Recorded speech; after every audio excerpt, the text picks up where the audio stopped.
আসসালামু আলাইকুম দর্শক, আজকে আপনাদের জন্য থাকছে জাতীয় নিউজ। চলুন আমরা দেখে নিই। পদোন্নতি পেলেন সোনারগাঁ থানার সেই এএসআই। নারায়ণগঞ্জের সোনারগাঁ থানার আলোচিত পুলিশের সহকারী উপপরিদর্শক আবুল কালাম আজাদ উপপরিদর্শক হিসেবে পদোন্নতি পেয়েছেন, অর্থাৎ এসআই হিসেবে। তিনি দক্ষতার সঙ্গে পেশাগত দায়িত্ব পালনের পাশাপাশি মানব সেবায় দৃষ্টান্ত স্থাপন করে সারা দেশে আলোচিত হন। বিশেষ করে ৭৫ বছর বয়সী এক স্বজনহারা অসহায় বৃদ্ধা মাকে রাস্তা থেকে তুলে এনে নিজের প্রফিট ফান্ডের জমানো ও স্ত্রীর গয়না বিক্রির টাকা দিয়ে ঘর নির্মাণ করে দিয়ে ব্যাপক আলোচনায় আসেন তিনি। তার এমন কর্মকাণ্ডকে পুলিশের ঊর্ধ্বতন কর্তৃপক্ষ সাধুবাদ জানায়। বৃহস্পতিবার নারায়ণগঞ্জ পুলিশ সুপার কার্যালয়ে জেলা পুলিশ সুপার মইনুল হক পদোন্নতি পাওয়া আবুল কালাম আজাদকে এসআইয়ের ব্যাচ পরিয়ে দেন। আবুল কালাম আজাদ মাদারীপুরের কৃতি সন্তান। পুলিশে নিয়োগ পাওয়ার পর দেশের বিভিন্ন জেলায় চাকরি করে সুনামের সঙ্গে দায়িত্ব পালন করে আসছিলেন।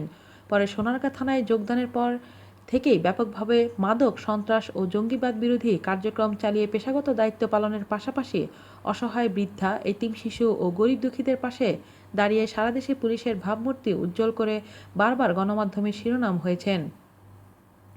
বিশেষ করে গত বছরের সেপ্টেম্বর মাসে তিনি সোনারগাঁয়ের মোগরাপাড়া চৌরাস্তায় মেনিখালী ব্রিজ এলাকায় ময়লা স্তূপ থেকে বেগম নামে এক সত্তূর্ধ্ব বৃদ্ধাকে হাত পা ভাঙা অবস্থায় উদ্ধার করে চিকিৎসার সুব্যবস্থা করে তাকে তার স্বজনদের কাছে পৌঁছে দেন। নিখোঁজের ৭ বছর পর ওই মানসিক ভারসাম্যহীন বৃদ্ধার স্বজনরা তাকে কাছে পেয়ে এএসআই আবুল কালাম আজাদকে প্রাণ খুলে আশীর্বাদ দেন।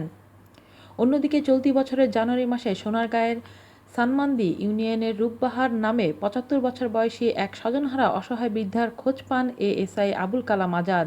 তখন তিনি বৃদ্ধার সুচিকিৎসার পাশাপাশি নিজের ভবিষ্যৎ তহবিলের ফান্ড থেকে ৫০,০০০ টাকা উত্তোলন করে তার থাকার জন্য একটি টিনের ঘর তৈরি করে দেন। এ সময় এএসআই আজাদের মধ্যস্থতায় নারায়ণগঞ্জ জেলা পরিষদের সদস্য হাজী নুরে আলম খান বৃদ্ধা রূপবাহারের আজীবন ভরণপোষণের দায়িত্ব গ্রহণ করেন, যা স্বাধীনতার পর পুলিশ বাহিনীর ইতিহাসে এক বিরল ঘটনা। এছাড়া গত ২ বছর পূর্বে চট্টগ্রামের খাগড়াছড়ি থেকে নিখোঁজ হওয়া ইসমাইল হোসেন নয়ন নামে ৭ বছর বয়সী এক কিশোরকে চলতি বছরের এপ্রিল মাসে উপজেলার পিরোজপুর ইউনিয়ন থেকে উদ্ধার করে স্বজনদের কাছে পৌঁছে দেন এএসআই আজাদ। অন্যদিকে উপজেলার শম্ভুপুরা ইউনিয়নে একটি বাঁশের ঝোপ থেকে এক নবজাতককে উদ্ধারপূর্বক সুচিকিৎসা করে এক সন্তানহারা দম্পতির কাছে লালন পালনের দায়িত্ব দিয়েছিলেন এএসআই আবুল কালাম আজাদ। সোনারগাঁ থানার এসআই পদে পদোন্নতি পাওয়া আবুল কালাম আজাদ জানান, পুলিশের ভাবমূর্তি রক্ষা করতে যা করণীয় তাই তিনি করছেন। তার কর্মকাণ্ডে এবং দক্ষতায় পুলিশের ঊর্ধ্বতন কর্তৃপক্ষ তাকে পদোন্নতি দেওয়ায় কৃতজ্ঞতা প্রকাশ করেন তিনি। আজ এই পর্যন্তই। ভালো থাকবেন সবাই। আল্লাহ হাফেজ।